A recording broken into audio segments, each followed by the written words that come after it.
एक बार महात्मा बुद्ध अपने आश्रम में विश्राम कर रहे थे। फिर एक दिन एक सुबह एक आदमी परेशान नजर आया, उनके सामने खड़ा हो गया।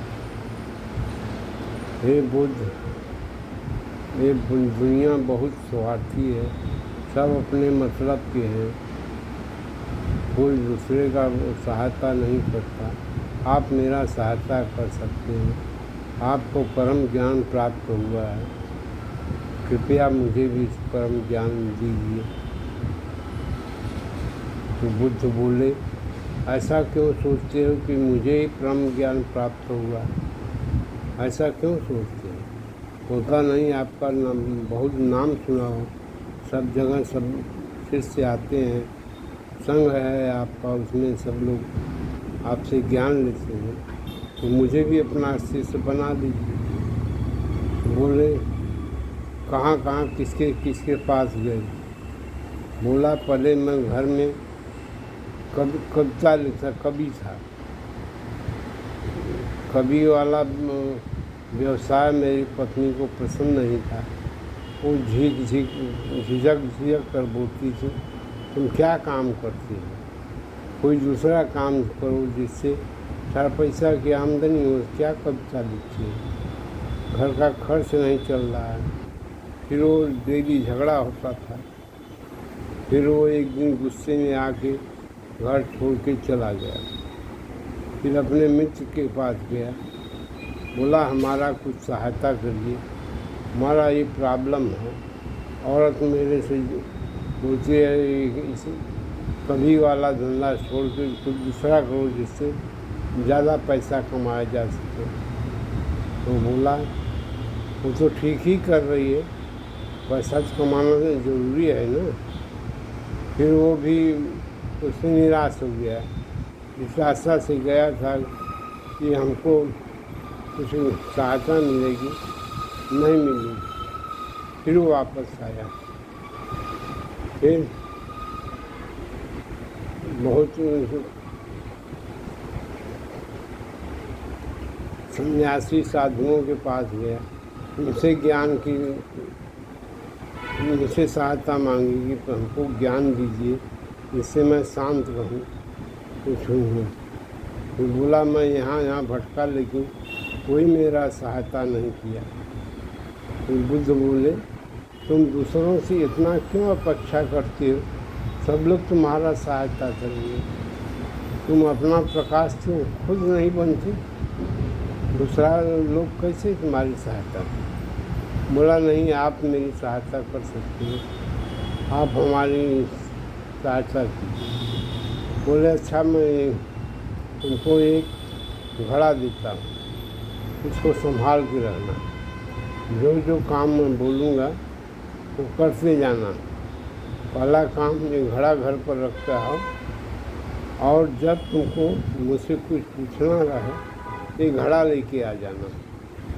और ये संघ के जितने भिक्षुक लोग हैं, इनके लिए पानी भरना, साफ सफाई करना, संघ शिष्यों के साथ भिक्षा मांगना, भिक्षा का प्रबंध करना, ये सब काम करो। बोला, ठीक है, मैं करता हूँ। सुबह आके इसी काम में लग जाता, और ऐसा करते करते 1 महीना बीत गया। फिर वो बुद्ध सामने गया, बुद्ध जी, अब हमको परम ज्ञान कब देंगे? बोले, तो अभी समय नहीं आया, जब समय आएगा तो मैं तुमको खुद बुला लूँगा, तब आ जाना, परम ज्ञान दे दूँगा। फिर वो चला गया।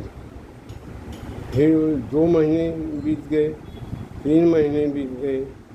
फिर वो आया झिझकते हुए,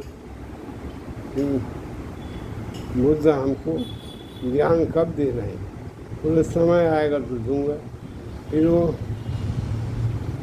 आनंद शिष्य खड़े थे, उनके पास भी कि बुद्ध हमको अपना शिष्य क्यों नहीं बना रहे हैं, अपना ज्ञान हमको क्यों नहीं दे रहे हैं, दूसरों को दे रहे हैं, मुझे क्यों नहीं दे रहे हैं? आनंद बोले, नहीं, वो जो कह रहे हैं वो ठीक ही तुम्हारे लिए हो, तुम जाओ, जैसा कह रहे हैं वैसा ही करो। फिर वो चला गया।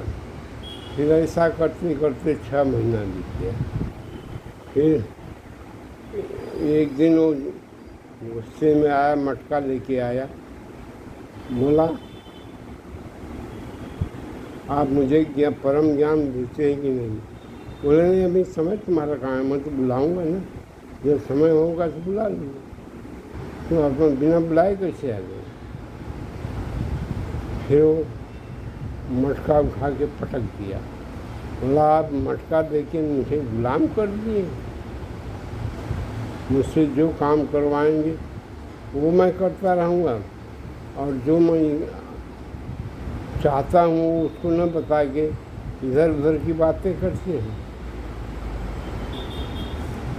बोला अब तुमको मैं वो मटका फिर भी इकट्ठा करने लगी कपड़े के अंदर। यह देखकर उसको बहुत लज्जा आई और अपने उनसे बोला मुझे हमसे बहुत गलती हो गई, मुझे ऐसा क्रोध में ऐसा कर दिया, ऐसा नहीं करनी चाहिए। फिर बोले अब तुमको मैं अपना संग में आ जाना, मैं तुमको शिष्य बनाऊंगा। संग में ले आके उनको उसको एक दिन शिक्षा दिए। फिर उसको बोलो तुम संग में रह के क्यों, घर में भी तो रह के सीख के परम ज्ञान प्राप्त कर सकती हो। जाओ घर में ध्यान लगाओ,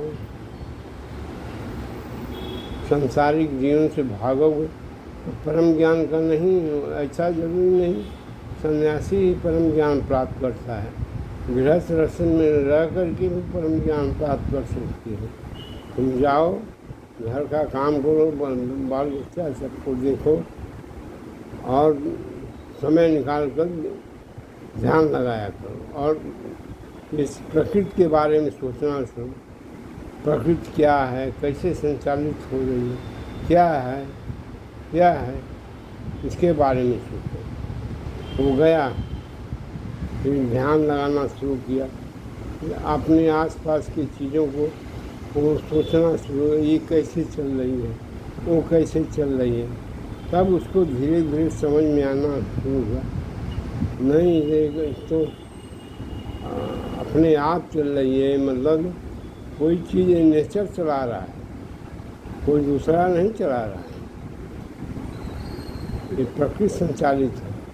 फिर बोला कि दूसरे से न ज्ञान सीख के अपने खुद ढूंढना चाहिए, और जो आपको अनुभव होता है वही ज्ञान होता है, दूसरा का बताया हुआ ज्ञान नहीं होता है। अपना प्रकाश स्वयं बनो, तब उसको समझ में आया। वो ध्यान लगाता और धीरे धीरे वो सांसारिक विषयों से मोह बंद हो गया। फिर बाद में वो साधु बन गया।